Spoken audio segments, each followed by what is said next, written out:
Assalamualaikum warahmatullahi wabarakatuh. Perkenalkan saya Faisal Faturrahman dari kelas 11 IPS 3. Saya Anisatul Imania. Perkenalkan, nama saya Istifaizat Hania dari kelas 11 IPS 3, nomor absen 12. Perkenalkan, nama saya Muhammad Zakarwidat. Perkenalkan, nama saya Ringantin Supratiwi dari kelas 11 IPS 3. Perkenalkan, nama saya Novel Ramadan, nomor absen 22. Assalamualaikum warahmatullahi wabarakatuh. Sebelumnya perkenalkan, nama saya Istifaizat Hania dari kelas 11 IPS 3, nomor absen 12.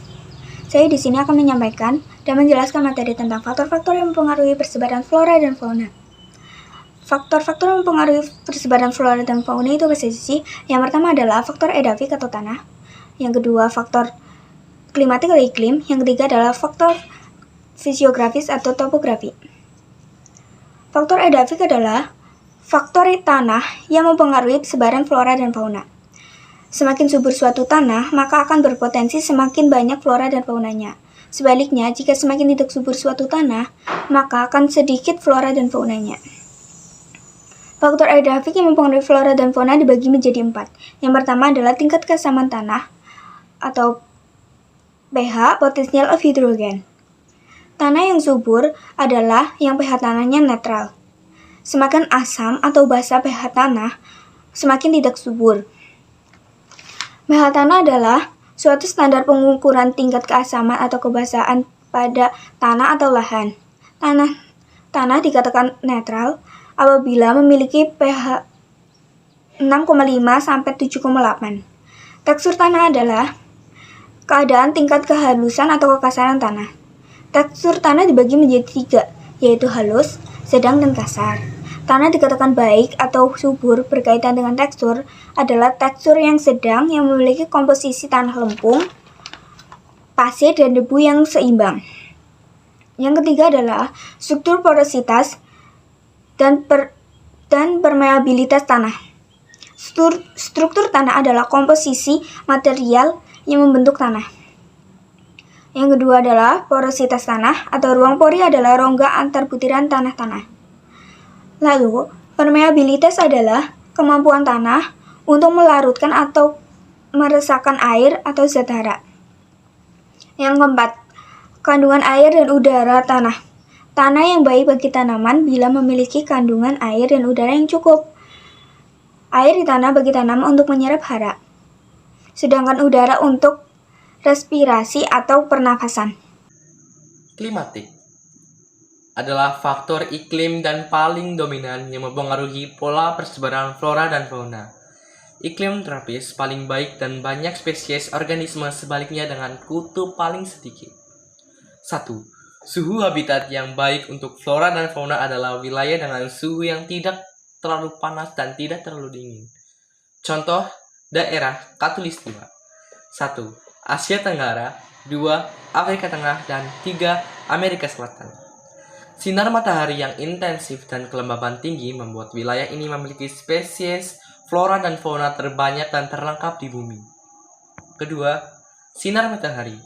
Cahaya yang membantu siklus fotosintesis di tanaman hijau, tanaman yang banyak atau lengkap menghadirkan flora. Yang ketiga, kelembapan udara berpengaruh langsung banyaknya flora atau fauna dan terhadap pola persebaran pertumbuhan sehingga menghasilkan berbagai jenis tanaman, yaitu daerah kering atau disebut juga dengan xerophyte, lembab, hygrophite, basah hydrophyte, dan segala cuaca tropophyte. Yang keempat, angin berpengaruh terhadap proses penyerbukan dan distribusi uap air atau awan yang mengandung hujan. Yang kelima, curah hujan. Wilayah yang curah hujannya tinggi umumnya memiliki aneka spesies dengan jenis dan jumlah yang lebih banyak. Misalnya, daerah tropis, Fisiografis. Perbedaan ketinggalan tempat menggunakan jenis flora dan fauna berbeda. Perbedaan ketinggian akan menghasilkan perbedaan suhu yang berpengaruh terhadap perbedaan jenis tanaman, menghasilkan perbedaan jenis hewan dengan karakteristik tertentu. Faktor biotik. Pertama, hewan. Hewan membantu persebaran tumbuhan melalui hewan penerbuk. Contoh lebat madu, tawon madu, lalat bunga, kupu-kupu, ngengat, burung kolibri, dan banyak lagi. 2. Tumbuhan. Tumbuhan lebat dan lengkap akan mendapatkan fauna atau hewan. 3. Manusia.